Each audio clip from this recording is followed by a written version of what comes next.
Visiem ir pagaidu certifikāts. Rekum, tagad man ir īstais certifikāts, ko uzstājas pēc fakta, cik tu ko patērē, ja? Un tad viņš ir derīgs uz 10 gadiem.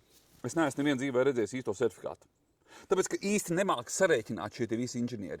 Jo es savam tam, kas rēķināja šo pagaidu certifikātu, aizsūtīju pilnīgi visus datus pa 10 gadiem, Reini, pa 10. Elektrība, gāze un tā tālāk.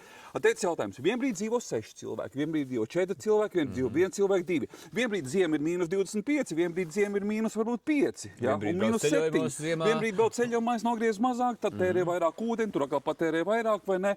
Un neviens man nevar salikt un pateikt, jo, ja, manuprāt, es šobrīd lieku to gadu patēriņu pret šo māju, šī Z klase, ja?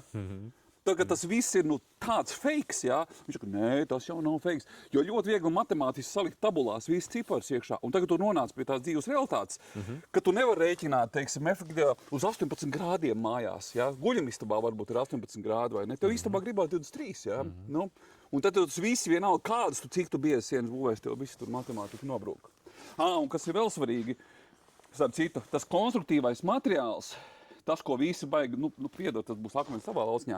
Tas pat nav būtiskākais mājā. Nē, mazākā tas, piekā ko daļa. tu savos video saki, ja ne jau tev baigi sienas sals cauri, tev siltums iet jumtā cauri, un tas, ko vēl es pamanīju, man pat ir, mēs apbīsim otrā pusē, ir, teiksim, ielikts ir terases durvis, jā.